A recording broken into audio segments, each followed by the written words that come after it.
Hello everyone, so you've joined us now in our loris house, and the slow loris that live in here are nocturnal, so therefore it's very dark, and as you can tell I probably look a bit pink or red, and that's because when we work in here during the day it's their nighttime and we have red lights on.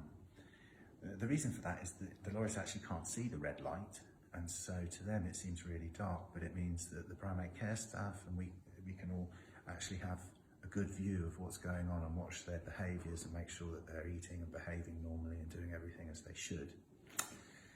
Now, in order to keep loris and be able to watch them on this reverse lighting, it means that at night time the lights come on and it's their daytime, which is when they go to sleep.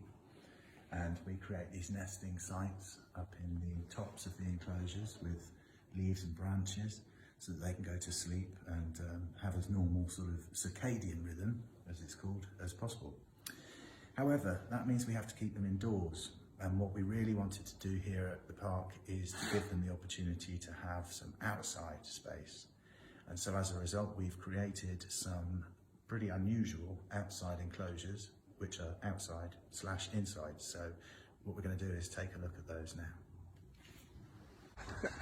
Right, so as you can see, we're now just outside of the room that we were in, where the loris have their indoor housing.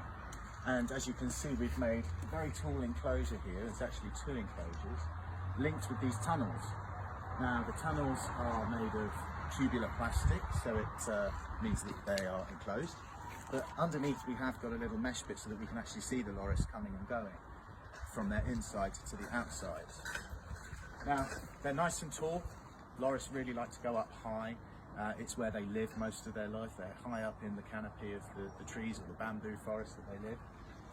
But in order to make it dark inside there so that we have the reverse lighting that I was speaking of before, we've used this weed membrane, which you normally use on a garden to suppress weeds coming through, because it lets air and water through so that it's as near to outside as we can get, so you're still getting wind, rain and sounds and smells coming through that they wouldn't be able to get if they were just housed inside. So let's take a look inside.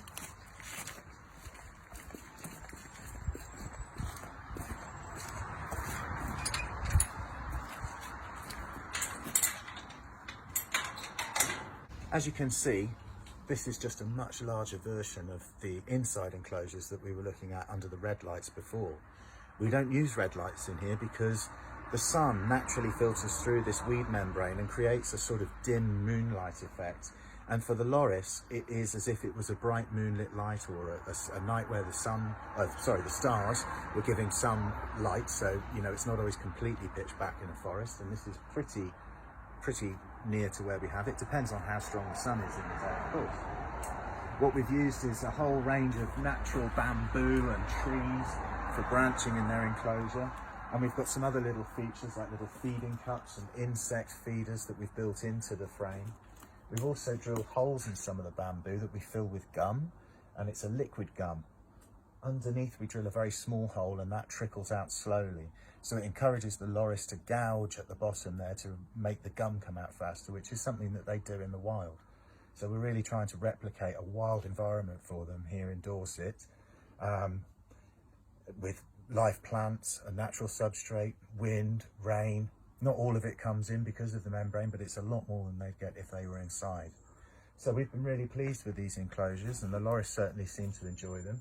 They've got a lot more space to explore, and it keeps them fit because they've got a lot of sort of branches and bamboo and thickets that they can climb through, hunting insects and doing things that they'd normally do in the wild.